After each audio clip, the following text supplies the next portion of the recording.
लगातार जनसंपर्क कर रहे हैं मिशन 2024 जी, ये तो पूरे हरियाणा प्रदेश में चल रहा है। हमने पार्टी के तौर पे फैसला किया था कि हम 10 के 10 संसदीय क्षेत्रों में रैलियां आयोजित करेंगे और ग्रामीण स्तर पे जाके जनसंपर्क अभियान चलाएंगे। ये पूरे प्रदेश में आज जारी है। सिरसा में दीपेंद्र हुड्डा ये कहकर आए थे कि वो समझौता नहीं है इनके बीच में, बीजेपी और भाजपा के बीच में। आगामी अकेले चुनाव लड़ेंगे और कांग्रेस को हराने के लिए करेंगे, तो क्या करेंगे? दीपेंद्र हुड्डा जी क्या कहते हैं क्या नहीं कहते हैं उस बात से मैं नहीं जाता। हमारा जो फैसला है वो एनडीए का है और निरंतर मिलकर के हम साथ काम कर रहे हैं। जब सरकार बनी थी तब भी ये लोग तो विधानसभा के अंदर भी और बाहर भी ये कहते थे, चाहे वो इनेलो के लोग हैं, चाहे वो कांग्रेस के लोग हैं, चाहे वो दूसरे हमारे विरोधी राजनीतिक दलों के लोग हैं, कि ये 2 महीने चलेगा, कोई कहता था 6 महीने चलेगा, कोई कहता था साल चलेगा। आज 4.25 साल हो गए। निरंतर सरकार विकास के काम कर रही है मिल करके और इसी तरीके से आगे भी जारी रहेगा। लगातार आप ये कह रहे हैं कि भिवानी महेंद्रगढ़ लोकसभा से सांसद का चुनाव लड़ेंगे, लेकिन इधर रामविलास शर्मा ने ये कहा है कि पहले इस तरह पहल नहीं करनी चाहिए जेजेपी को, क्योंकि हाईकमान ही फैसला करेगा। तो हाँ, मैं कब कह रहा हूँ, मैंने तो बार बार यही कहा है कि चुनाव जब घोषित होगा हम फील्ड में काम कर रहे हैं।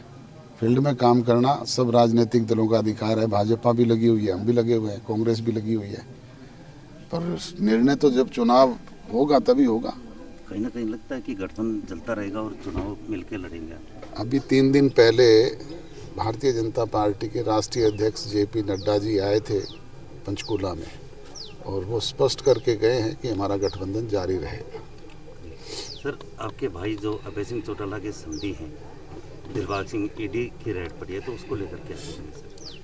अब ईडी एक स्वतंत्र एजेंसी है, उनको कोई फीडबैक इस तरह की मिली होगी जिसके आधार पे उन्होंने रेड की है और कार्रवाई कर रहे हैं। क्योंकि वो कह रहे हैं राजनीतिक द्वेष भावना।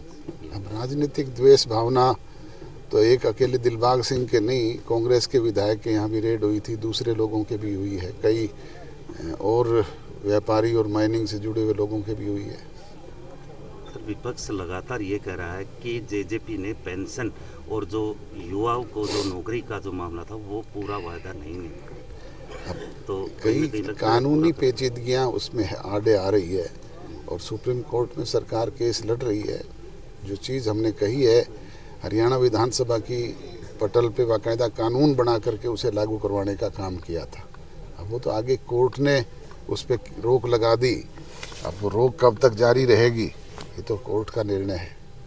क्योंकि अभी आप कह रहे थे 20% हिस्सेदारी है आपकी सरकार में, कहीं ना कहीं ये 20 है कि दुष्यंत चौटाला जी सीएम नहीं बन पाए आगे बनाने के लिए। देखो, हर राजनीतिक दल अपना प्रचार प्रसार फैलाव करता है और आगे बढ़ने का काम करता है।